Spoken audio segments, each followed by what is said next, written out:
All right, are you ready to unlock your inner money magnet? Today, we're diving deep into the minds of billionaires. Oh, sounds intriguing. We're not talking about those get-rich-quick schemes, though. We're going way deeper, exploring the kind of thinking that leads to lasting wealth. The kind of mindset that attracts abundance, right? Not just fleeting wealth that disappears as quickly as it comes. Exactly. And to guide us on this journey, we're tapping into some fascinating insights from a popular YouTube video featuring the hypnosis expert, Paul McKenna. Oh, Paul McKenna, he's worked with some incredible people. He has. Think Richard Branson, but with a hypnotic twist. Okay, I'm hooked already. Where do we start? Well, let's kick things off with a bit of a paradox, shall we? A paradox. Lay it on me. You've heard of Napoleon Hill, the author of Think and Grow Rich, right? Of course, that book is practically a classic. He is, but here's the thing. He actually died bankrupt. Wait, seriously, that's not what you'd expect from the guy who wrote the book on wealth. I know, right? It's kind of ironic. It is, but it actually highlights a crucial point. Just thinking about wealth isn't enough. So there's more to it than positive thinking. Much more. There's this concept called the wealth thermostat. Wealth thermostat. Okay, I've never heard of that. It suggests that your beliefs about money, your mindset, can actually hold you back Hold you back from what? from achieving true wealth, regardless of how much you earn. It's like your mind is set to a certain level of financial comfort, and breaking past that can be surprisingly difficult. So you're saying that if I'm constantly picturing myself struggling financially, I'm actually setting myself up for more of the same. Precisely. It becomes a self-fulfilling prophecy. Okay, that makes sense. Do you have any examples of this wealth thermostat in action? Absolutely. Think about lottery winners. Oh, interesting. Everyone dreams of winning the lottery. They do, but did you know that 70% of lottery winners end up broke? 70%. Whoa, that's a scary statistic. It is, and it perfectly illustrates the power of the wealth thermostat. These winners suddenly have access to vast sums of money. But their internal thermostat hasn't adjusted to that new reality. Exactly, so they end up right back where they started. Wow. So how do we reset this so-called thermostat then? Is it possible? It is, and that's where Paul McKenna's work comes in. He spent years interviewing actual billionaires to understand their mindset. Real billionaires. Like who? People like Richard Branson and Sir David Barkley. Okay, those are some serious heavy hitters. They are, and what McKenna discovered from these interviews is fascinating. It's not just about being wealthy, it's about being rich. Okay, I'm sensing a distinction here. What's the difference? You see, many wealthy individuals are driven by fear. Fear. What do they have to be afraid of? They're wealthy. A fear of poverty, actually. They're constantly chasing more, never feeling truly satisfied with what they have. They're trapped on a never-ending treadmill. Always striving for more, huh? Exactly. True richness, on the other hand, True richness is different. it comes from a mindset of abundance, opportunity, and appreciation for what you already have. It's a feeling of contentment and security regardless of your current financial situation. Okay, so it's not just about the numbers in your bank account. Not at all. It's about your overall attitude towards money. And to help people identify their potentially limiting beliefs, McKenna uses a rather interesting exercise. Oh, tell me more. I love a good exercise. What is it?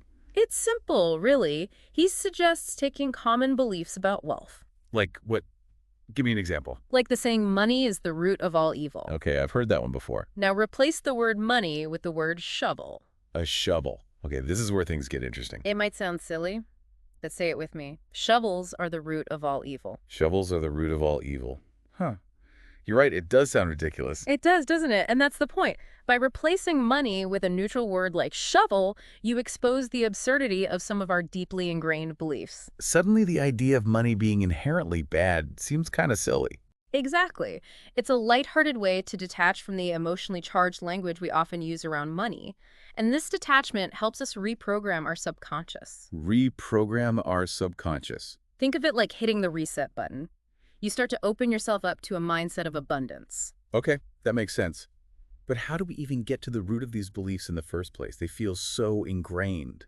almost unconscious. Well, you're right. A lot of it stems from our early childhood experiences. Those experiences can shape our beliefs about money for years to come. Oh, I can definitely relate to that. My parents were always saying, money doesn't grow on trees and things like that. Classic example. And McKenna actually had a client whose success was being sabotaged by a childhood memory. What kind of memory? He remembered his mother constantly warning him about wealthy people having heart attacks. Wow, so in his mind, wealth was literally linked to a health risk. Exactly. It sounds almost comical, but his subconscious had made that connection, and it was affecting his ability to succeed. It's amazing how powerful these subconscious associations can be, even if they seem completely illogical on the surface. They are incredibly powerful, and that's where hypnosis can play a role. It can be a tool for rewiring those deep-seated beliefs. So hypnosis is like a mental reset button for our money mindset. Sign me up. But how does it actually work? Do we need swinging pendulums and people clucking like chickens? Nothing quite that dramatic. Hypnosis is actually a very natural state of focused attention. Like getting lost in a good book. Exactly. We go in and out of hypnotic states all the time. Think about zoning out during a long drive, that feeling of absorption. That's a form of hypnosis. Okay, so it's not as mysterious as it sounds. Not at all. What McKenna does is guide people into a deeper level of trance, allowing them to access their subconscious mind where those limiting beliefs reside. So it's like accessing the control panel of your mind and reprogramming those outdated beliefs. Precisely. And by combining hypnosis with visualization techniques, McKenna helps people achieve a more balanced perspective about money. A balanced perspective. So not Scrooge McDuck swimming in his vault of gold coins, but also not living in constant pain of going broke. That's a great way to put it. He calls this sweet spot the money zone. The money zone. That sounds like a pretty cool place to be. What does it feel like? How do you know when you've arrived? Well, imagine feeling a sense of deep inner peace and security about your finances. You're not constantly worrying about money, but you're also not consumed by an insatiable desire for more. So you appreciate what you have. Yes, you're open to new opportunities, and you trust in your ability to create abundance. Sounds like a pretty great place to be. It is. It's about feeling abundant rather than just having a specific amount of money in the bank. It's a shift in your entire energy and mindset. And one of the key techniques McKenna uses to help people reach this state is visualization. Oh, visualization. So we're not just talking about daydreaming about winning the lottery here. It's much more intentional than that. For example, one technique he uses is guiding people to visualize money flowing into their lives. Okay, how does that work? You start by imagining a small amount and then gradually increase it until it feels abundant and effortless. It's like turning up the volume on your financial abundance. I like it. But what if I'm not just after a bigger bank account? What if I want a richer life in general? That's a fantastic point. A truly rich life is about so much more than just finances. It's about having fulfilling relationships, good health, and a sense of purpose. Exactly. And don't forget happiness. Those things are incredibly valuable. They all contribute to your overall sense of richness and fulfillment. It's about finding those moments of abundance in everyday life, right? Enjoying a delicious meal, spending time with loved ones, or simply appreciating the beauty of nature. You got it. It's about aligning your values with your actions and creating a life that feels authentically abundant. Okay, I'm starting to understand. It's not just about the money. It's about how you feel about your life and your finances. It's about creating a life that feels rich and meaningful on every level. You nailed it. It all starts with shifting your energy and beliefs about abundance. All right, I'm ready for that abundance. This is all so fascinating, but before we go full-on manifesting millionaire, let's take a moment to digest all this awesomeness. We'll be back in a flash to explore even more ways to tap into your inner money magnet. Welcome back, abundance seekers. We've been exploring this idea that a truly rich life, well, it's about way more than just the numbers in your bank account, isn't it? Absolutely. It's about cultivating a sense of abundance, but not just with your finances. It's in all areas of your life. Your relationships, your health, finding your purpose, and yeah, of course, your financial well-being too. And speaking of abundance, we were just getting into how our feelings, like our actual energy, they play a huge role in attracting more of it, right? We really do. But this is where it starts to get a little, I don't know, woo-woo, right? We talk about vibes and manifesting here. It might sound a little mystical at first, but it really boils down to a pretty simple concept. Everything is energy. Okay, I can get behind that. Remember McKenna talking about how attracts energy-wise? Yeah. Right. So if I'm walking around feeling broke, like with a broke college student vibe, Probably not going to attract a sudden windfall of cash, am I? Probably not. It's about shifting your frequency to align with the abundance you want to experience. Think of it like tuning a radio. Oh, I like that. If you want classical music, you wouldn't turn into a rock station, right? Makes sense. But how do we switch frequencies then?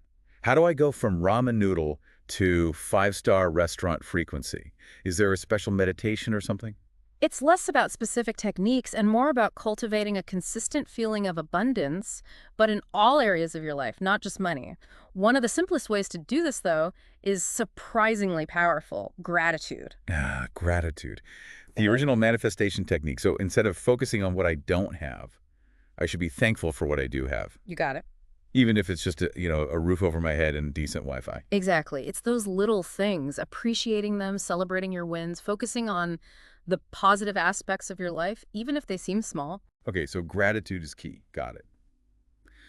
But what about those pesky limiting beliefs that just seem to pop up constantly, like weeds in my mental garden? How do I get rid of those for good? This is where hypnosis can be really effective.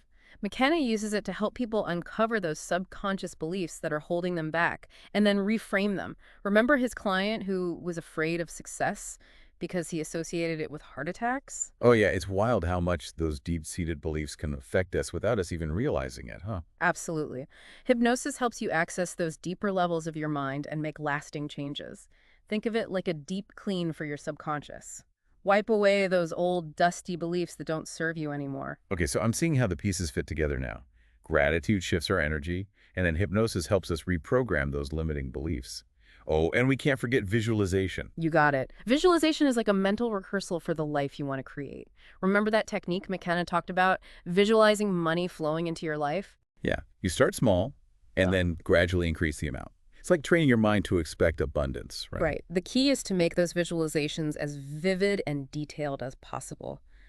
Engage all your senses. What do you see, hear, feel? Even smell and taste. Exactly. The more real it feels, the stronger the impact it has on your subconscious mind. Okay, so if I'm visualizing buying a house someday, I should really picture myself walking through the front door, maybe smell some freshly baked cookies, hear the laughter of friends at a housewarming party. You got it. Paint a detailed picture. The more details, the better. So we've got gratitude, hypnosis, and visualization. A powerful trifecta for abundance. But let's get real for a sec.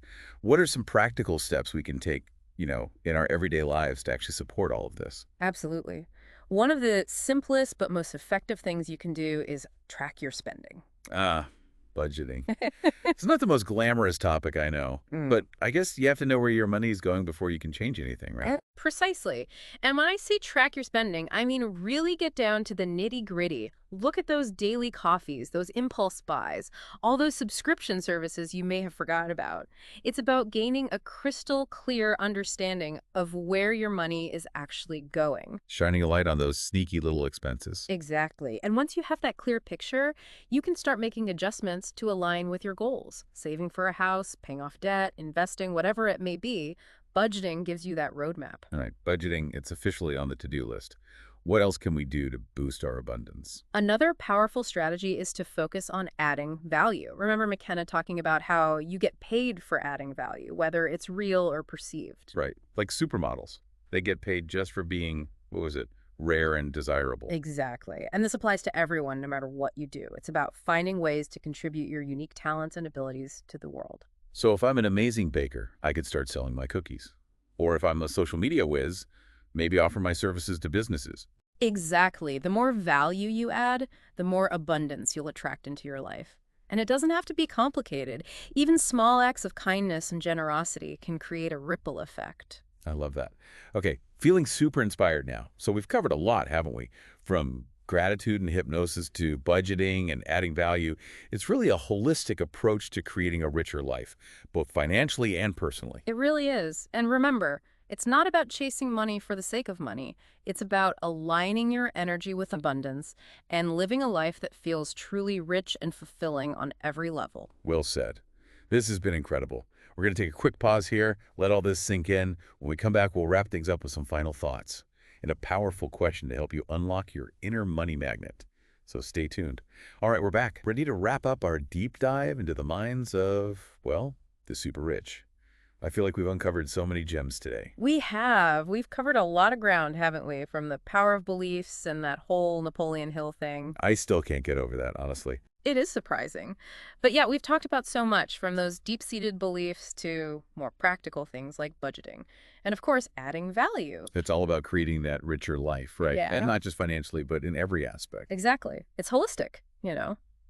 But before we wrap things up completely, we wanted to leave you with something to ponder. A question, really, inspired by McKenna and all this talk about energy. Ooh, a parting thought. I like it. Hit us with the question. Okay, so think about this. What kind of frequency are you putting out into the world? When it comes to money and abundance, I mean. Ooh, that's a good one. Am I radiating scarcity? Or am I like a beacon of prosperity? What am I attracting? Or maybe more importantly, what am I pushing away without even realizing it? It really makes you think, doesn't it? Because if you want to change your financial reality, you have to start by changing your energy. You have to change how you think and feel about money. Become aware of those beliefs we were talking about. Exactly. And it's not just about thinking positive thoughts and hoping for the best. It's about action too. Aligning your habits with your goals, right? Consistently showing up as that abundant version of yourself. We talk about that a lot on the show, but it's so true. It is. It's a journey, this whole abundance thing. It's ongoing, it's growth and self-discovery, but it's so worth it. Totally worth it. So listeners, go out there and experiment. Try those visualization techniques, maybe dust off that old budget. Start brainstorming ways to add more value to the world, no matter how small. And just remember, the journey to a richer life, well, it starts with a single step. Love that. What will your first step be? That's something to think about.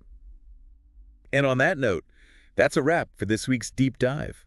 We hope you're feeling inspired, maybe even a little empowered to unlock your own inner money magnet. May your life be filled with abundance in all its forms. Until next time, abundance seekers.